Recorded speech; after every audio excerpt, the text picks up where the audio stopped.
नमस्कार, स्वागत है आपका बुलेटिन में और मैं हूं आपके साथ दुर्गेश पांडे। प्रदेश के मुख्यमंत्री मनोहर लाल चरखी दादरी के दौरे पर रहे। इस दौरान सीएम के साथ बिजली मंत्री रणजीत सिंह चौटाला भी मौजूद रहे। मनोहर लाल ने प्रगति रैली में पहुंचकर जनसभा को संबोधित किया। सीएम मनोहर लाल ने चरखी दादरी में करीब 17 परियोजनाओं का उद्घाटन और शिलान्यास किया। इसके साथ ही सीएम मनोहर लाल ने बताया कि उन्होंने पिछली बार चरखी दादरी में 200 करोड़ की घोषणाएं की थी। सीएम मनोहर लाल ने कांग्रेस पर निशाना साधते हुए कहा कि कांग्रेस ने बेरोजगारी के झूठे आंकड़े पेश किए हैं। सीएम ने यह भी बताया कि 80,000 लोगों को नौकरी दी जा चुकी है, 5,000 सिपाहियों की नियुक्ति अभी हुई है। इसके साथ ही सीएम ने यह भी बताया कि बिना पैसे लिए सभी की नियुक्ति की गई है। मंच के ऊपर आ रहे हैं, मैं आप सबसे आग्रह करती हूं कि सब लोग खड़े होकर के तालियां बजा करके आदरणीय मुख्यमंत्री जी का अभिनंदन करेंगे, आपका स्वागत करेंगे और वो सौगात जो आपके लिए लेकर के आए हैं उस सौगात की बौछार करके जाएंगे। विकास पुरुष के नाम से जिनको मैं सबसे पहले चरखी दादरी की इस पवित्र भूमि को प्रणाम करता हूं, नमस्कार करता हूं। चरखी दादरी इसका एक विशेष स्थान है। न केवल यहां के लोग मेहनती हैं, प्रदेश के विकास में अपना योगदान किए हैं। एक दूसरा कारण भी चरखी दादरी के बारे में मैं अपना बताता हूं कि मैंने चरखी दादरी को बहुत नजदीक से देखा है। सन 1990 से, यानी 32 साल पूर्व मेरा चरखी दादरी से संबंध है। मैं जब सामाजिक कार्यों में काम करता था तो लगातार चरखी दादरी आना जाना होता था। मुख्यमंत्री अंत्योदय परिवार उत्थान योजना, जिसकी आय 1 लाख रुपए से कम है, उसके एक सदस्यों को हम काम कराएंगे और उसको काम कराने के लिए हमने मेले लगाए हैं। उन मेलों में लगभग 3.5 लाख परिवारों के लोग आए हैं। 3.5 लाख परिवारों में से 1.5 लाख परिवार ऐसा है जिन्होंने कहा हम कोई ना कोई अपना काम करना चाहते हैं। आज बैंकों से, बाकी सरकार की योजनाओं से उनसे बातचीत करनी पड़ती है। लगभग 29,000 लोगों को और हम जो है सैंक्शन करके उनको पैसा दे चुके हैं, उनका रोजगार खड़ा कर चुके हैं।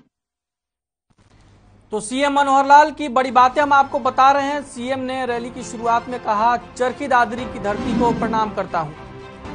चरखी दादरी के लोग बहुत मेहनती हैं।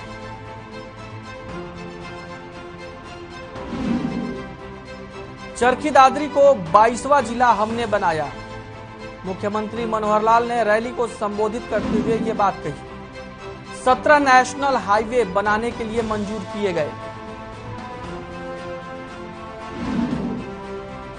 एक प्रोडक्ट एक ब्लॉक नीति के तहत इंडस्ट्री स्थापित होगी। ये बड़ी बात सीएम मनोहर लाल ने कही है। 17 परियोजनाओं का उद्घाटन और शिलान्यास किया मुख्यमंत्री ने चरखी दादरी में। हिसार में हमारा पहला इंटरनेशनल एयरपोर्ट बनेगा। ये बड़ी घोषणा मुख्यमंत्री मनोहर लाल ने की है। दादरी में मेडिकल कॉलेज की सुविधा दी जाएगी।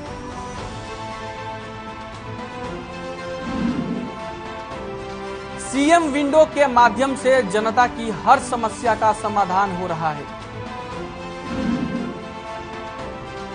हम सब मिलकर भ्रष्टाचार के खिलाफ आवाज उठाएंगे। हमारी सरकार ने किसी के साथ कोई भेदभाव नहीं किया। ये मुख्यमंत्री मनोहर लाल की बड़ी बातें हैं जो उन्होंने रैली के दौरान कही हैं। रिश्वतखोरी के खिलाफ हमारी सरकार ने कदम उठाए। रिश्वतखोरी के खिलाफ हमारी सरकार ने कदम उठाए। हमारी सरकार ने युवाओं को नए अवसर दिए। रोजगार के अवसर उपलब्ध कराए गए।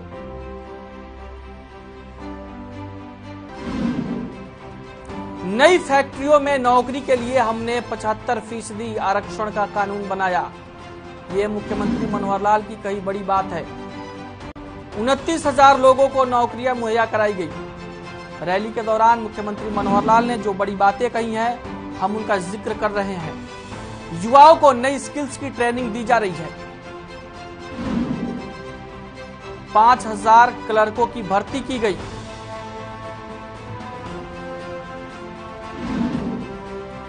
अग्निपथ योजना युवाओं के हित में है, ये कहना है मुख्यमंत्री मनोहर लाल का। अग्निपथ योजना केंद्र सरकार की सुनहरी योजना है। वहीं कांग्रेस की पूर्व प्रदेश अध्यक्ष कुमारी सैलजा यमुनानगर पहुंची, जहां उन्होंने सरकार को जमकर निशाने पर लिया। कांग्रेस की पूर्व प्रदेश अध्यक्ष कुमारी सैलजा ने कहा कि हरियाणा में कई विधायकों को धमकियां मिल चुकी हैं, सरकार को अभी तक इसका कोई सुराग नहीं मिला है। उन्होंने कहा कि जब विधायक ही सुरक्षित नहीं है तो आम जनता कैसे सुरक्षित रहेगी। इसके साथ ही कुमारी सैलजा ने इस विषय में हाईकोर्ट के मौजूदा जज से सारे मामले की जांच और दोषियों के खिलाफ कार्रवाई की मांग की है। कुमारी सैलजा ने बताया कि वो इस मामले में विधायकों के साथ राज्यपाल से भी मिली। राज्यपाल ने डीजीपी से बात करके विधायकों को सिक्योरिटी दिए जाने की बात कही है। कुमारी सैलजा ने आरोप लगाया कि कानून व्यवस्था बिगड़ रही है। साथ ही ये भी कहा कि बच्चे बाहर निकलने से डरते हैं।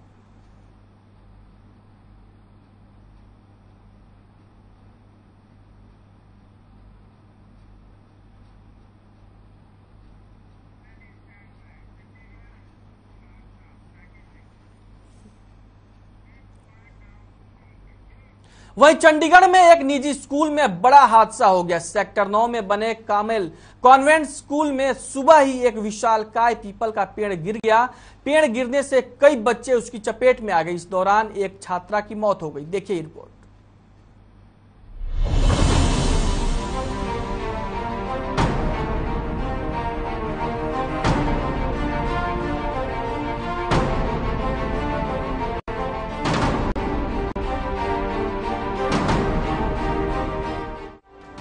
चंडीगढ़ के सेक्टर 9 में बने कामेल कॉन्वेंट स्कूल में लंच टाइम में खेलते कूदते बच्चों की खुशियां उस वक्त मातम में बदल गई जब स्कूल में स्थित 250 साल पुराना एक पीपल का पेड़ गिर पड़ा। पेड़ गिरने से कई बच्चे इसकी चपेट में आ गए, जिससे एक छात्रा की जान चली गई।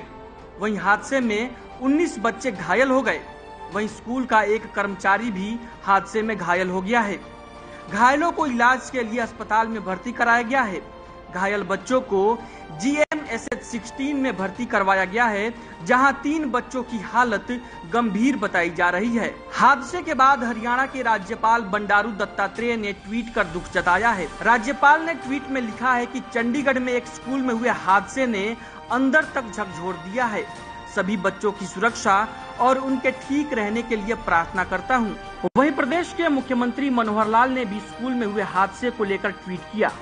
सीएम मनोहर लाल ने ट्वीट में लिखा है, आज चंडीगढ़ के कामेल कॉन्वेंट स्कूल के छात्राओं पर वृक्ष टूटकर गिरने की घटना बेहद दुर्भाग्यपूर्ण है। घटना में जान गंवाने वाली छात्रा के परिवार के साथ मेरी गहरी संवेदनाएं हैं। मैं ईश्वर से घायल छात्राओं के शीघ्र स्वस्थ होने की प्रार्थना करता हूं। हादसे की सूचना मिलते ही बच्चों के पेरेंट्स भी स्कूल पहुंच गए और स्कूल के गेट पर हंगामा शुरू कर दिया। वहीं मामले की जानकारी मिलने के बाद पुलिस और प्रशासन के अधिकारी भी मौके पर पहुंचे और राहत और बचाव कार्य शुरू कर दिया। गर्मी की छुट्टियां खत्म होने के बाद 1 जुलाई से स्कूल दोबारा शुरू हुए हैं।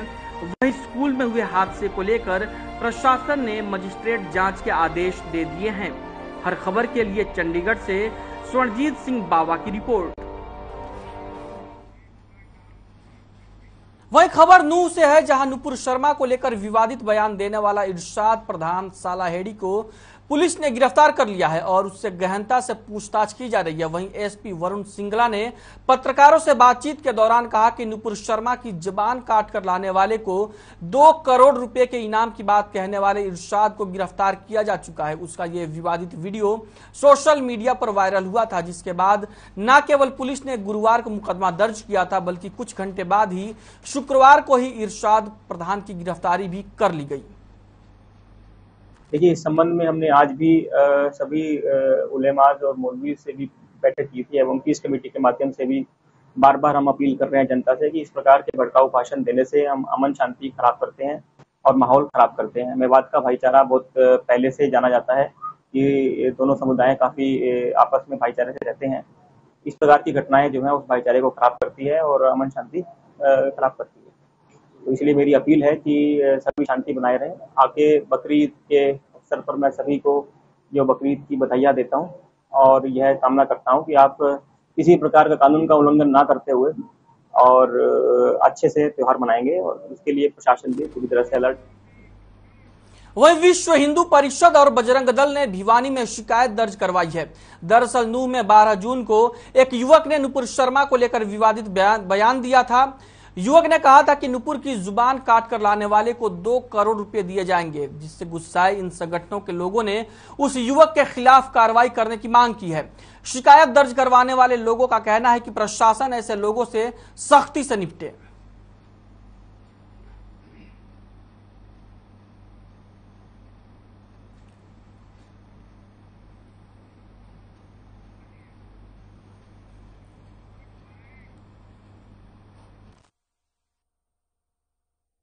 विश्व हिंदू परिषद ने नूह जिले के एक इरशाद ने नुपुर शर्मा के बयान को लेकर एक प्रदर्शन किया था। उस प्रदर्शन में एक चैनल पे उन्होंने बोला है कि नुपुर शर्मा की जीभ काटने वाले को 2 करोड़ रुपए देंगे। इस बात का हमने आज सिटी थाने में एफआईआर के लिए हमने एप्लीकेशन दी है कि उस व्यक्ति के ऊपर एफआईआर कटेगी, क्योंकि 2 समुदाय के अंदर शत्रुता बढ़ेगी और सांप्रदायिक दंगे होंगे। ऐसे लोगों को जेल की सलाखों के अंदर रहना चाहिए, उन्हें बाहर घूमने का कोई हक नहीं है। जो इस तरह की जहर उगलते हैं, समाज को तोड़ने का काम करते हैं। आदि द्वारा नूह जिले में जो ऐसी घटिया बात कही गई है, ये बहुत ही निंदनीय है। एक औरत के ऊपर इस तरह की जो बात कर सकते हैं कि उनकी जीभ काट के लाओ, 2 करोड़ रुपए दिए जाएंगे, तो वो आदमी।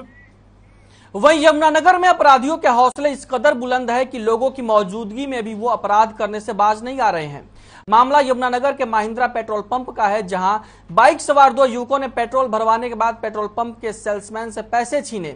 वहीं कर्मचारी के विरोध करने पर बदमाश कुछ मीटर की दूरी तक उसे घसीटते हुए ले गए। वहीं ये घटना सीसीटीवी कैमरे में कैद हो गई। शहर के बीचों बीच इस घटना ने पुलिस के सामने बड़ी चुनौती पेश की है, लेकिन बदमाशों को पुलिस का कोई खौफ नहीं है। फिलहाल सूचना पर पहुंची पुलिस ने सीसीटीवी फुटेज को कब्जे में लेकर कार्रवाई शुरू कर दी है।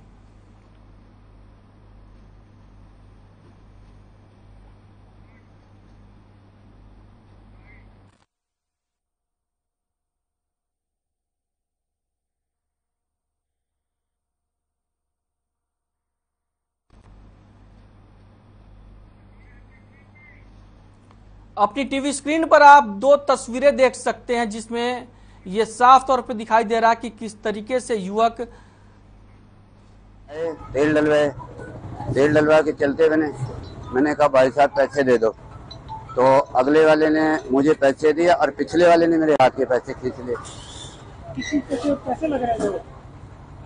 मुंह में डाटा बांधा। सब तमाम प्रकार के पब्लिक है, ऐसी आती रहती है। गुरुग्राम पुलिस को बड़ी सफलता हाथ लगी है। पुलिस ने चैन स्नैचरों को गिरफ्तार किया है। बताया जा रहा है कि सेक्टर 9 में दूध लेने जा रही महिला के गले से इन आरोपियों ने सोने की चैन छीनी थी। इतना ही नहीं, ये आरोपी घटना को अंजाम देकर फरार होने में भी कामयाब हुए थे। क्राइम यूनिट सेक्टर 31 की टीम ने शीतला माता मंदिर के पास से इन चैन स्नैचरों को गिरफ्तार किया। आरोपियों से पूछताछ में पता चला है कि पालम विहार इलाके में भी दोनों आरोपियों ने ही घटना को अंजाम दिया था।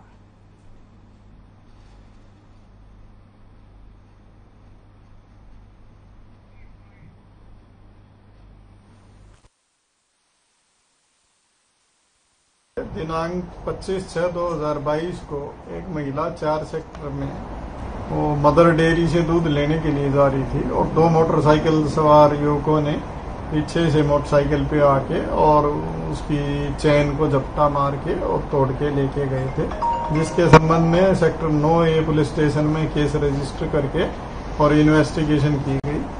During investigation crime branch sector 31 के इंचार्ज इंस्पेक्टर आनंद के नेतृत्व में टीम ने काम करते हुए 2 चैन स्नैचरों को शीतला माता मंदिर से गिरफ्तार करने में कामयाबी हासिल की। 2 तारीख को इनको गिरफ्तार किया गया।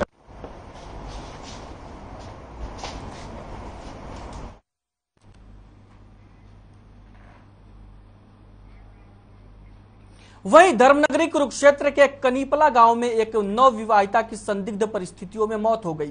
वहीं महिला के मायके के लोगों का कहना है कि ससुराल वाले उसे दहेज के लिए प्रताड़ित करते थे, जिसके चलते तंग आकर उसने जहर खा लिया, जिसके बाद एक निजी अस्पताल में इलाज के दौरान उसकी मौत हो गई।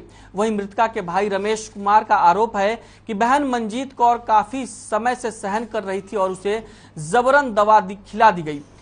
जिससे उसकी मौत हो गई। मृतका के पिता राधेश्याम का आरोप है कि उसकी लड़की बिल्कुल बीमार नहीं थी और उन्हें बहुत देर तक फोन करके मामले की जानकारी दी गई और जब वे पहुंचे तो बेटी को मृत पाया।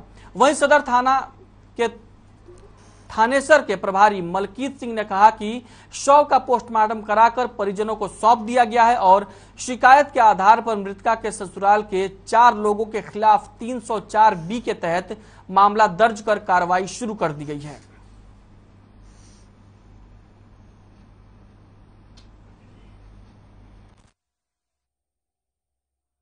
बैठा था दुकान पे जी, तो मोटरसाइकिल पे लड़की बहू को लेके जा रहे थे।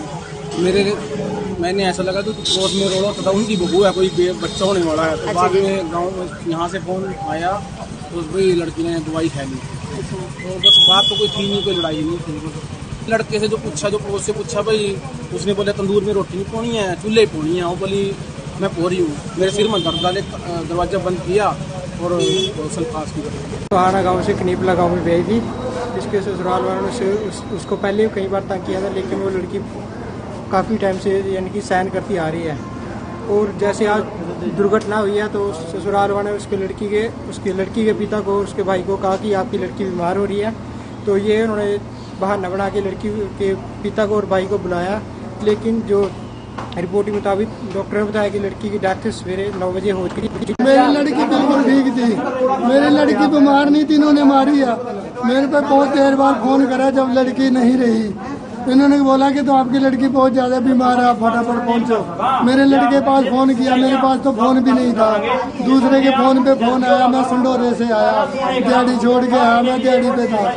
इन्होंने तब भी यही बोला कि आपकी लड़की बीमार है, फटाफट। कनीपला में पिछले करीब 1.5 साल से शादीशुदा थी।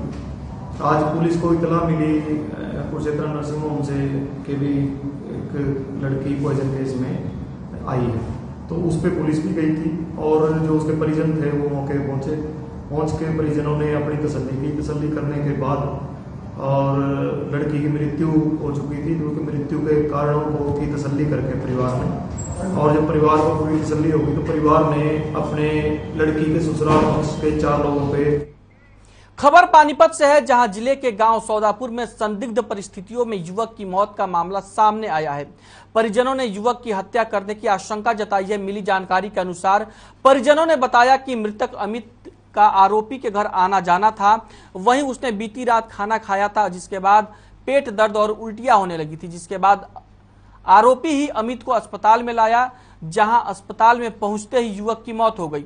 वहीं घटना की सूचना मिलने पर मौके पर पहुंची पुलिस ने शव को कब्जे में ले लिया और सिविल अस्पताल में रखवाया और परिजनों को मामले में जानकारी दी गई और उनका बयान लेकर मामले की जांच में पुलिस जुट गई।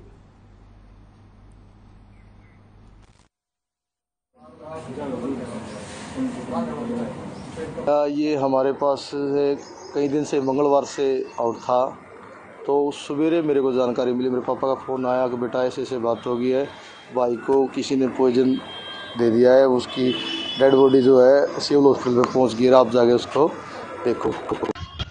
उसमें तो सर तबीयत खराब भाई, खाना खाए के तबीयत खराब भाई, फिर हम अस्पताल को लेके आए। फिर ये ना आन में जो कागज को ना पर्ची उर्ची कटवाई, तो लो पानी। क्या कुछ बनाया? आलू की सब्जी बनाई, प्याज की। उसके बाद कैसे क्या हुआ? उसके बाद क्या हुआ? उल्टी आई? हाँ उल्टी आई।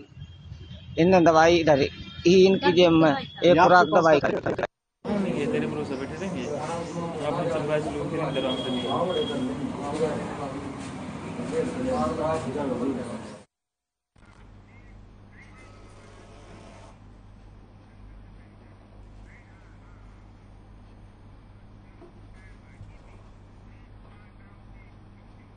वही गांव रोड़ी के निवासी और गैस एजेंसी के संचालक बंसी अरोड़ा के घर 2 अज्ञात युवक रैकी करने के लिए पहुंचे।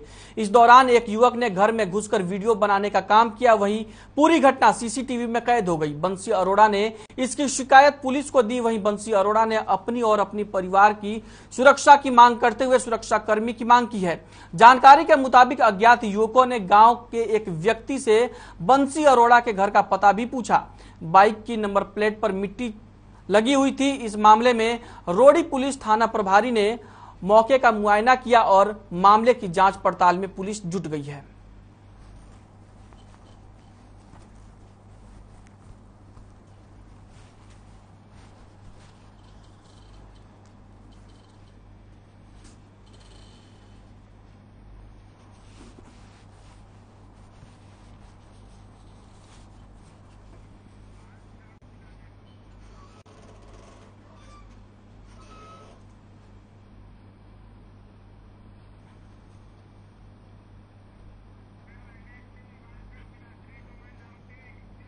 खबर बावल से है, जहां मंदिर के सामने युवक का शव मिलने से हड़कंप मच गया। वहीं मंदिर के पुजारी ने बावल पुलिस को सूचना दी, जिसके बाद एसआई रामपाल पुलिस की टीम के साथ मौके पर पहुंचे और शव को कब्जे में लेकर शव गृह में रखवा दिया।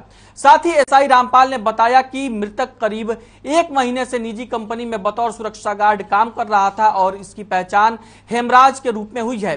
साथ ही पंचनामा कार्रवाई के बाद शव को परिजनों को सौंप दिया गया।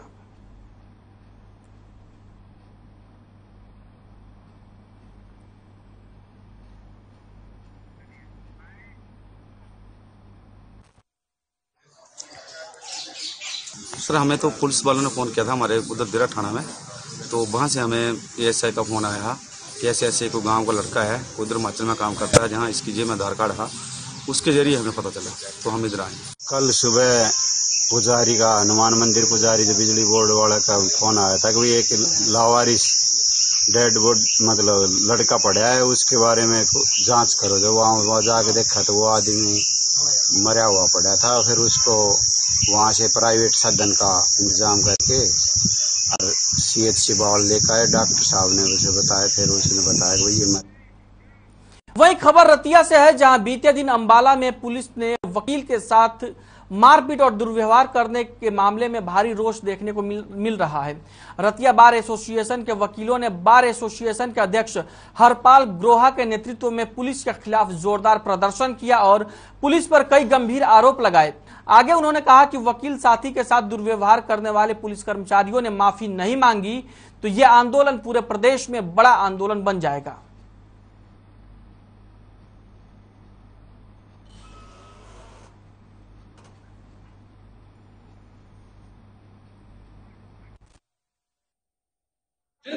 आज हमारे अम्बाड़ा में वकील साथी के साथ पुलिस द्वारा दुर्व्यवहार किया गया। उनकी कॉल आई है, तो उसी कॉल के आधार पर हमारे बार एसोसिएशन रतिया ने वर्क सस्पेंड किया है। मांग क्या आपके? मांग हमारी यही है कि जिस भी पुलिस अधिकारी ने हमारे वकील साहिबान के साथ दुर्व्यवहार किया है, वह आके सामने आके माफी मांगे और अपना जो गलती की है खेद प्रकट करे। अम्बाला में वकील साहिबान के साथ एक पुलिस मुलाजिम ने गलत व अभद्र व्यवहार किया, जिसके कारण सारे वकील साहिबानों के अंदर रोष है और उसी रोष को मद्देनजर रखते हुए आज पूरे हरियाणा के अंदर वकील साहिबानों ने अपने अपने तौर पर वर्क सस्पेंड किया है और उसी को मद्देनजर रखते हुए आज रतिया में हमने वर्क सस्पेंड किया। अम्बाड़ा पुलिस प्रशासन मुर्दाबाद मुर्दाबाद।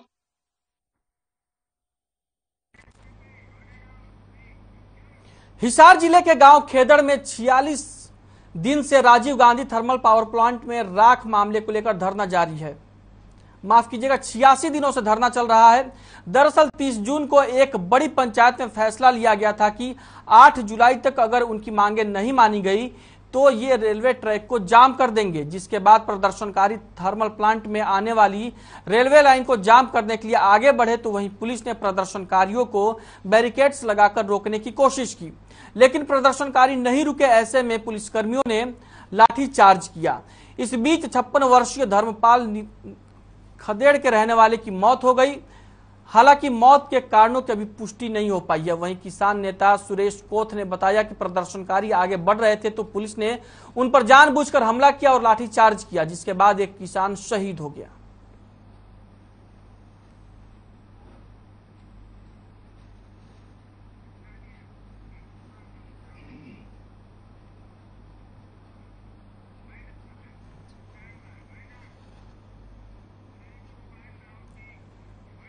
बुलेटिन में फिलहाल के लिए इतना ही। मुझे दीजिए इजाजत और आप बने रहिए हर खबर के साथ।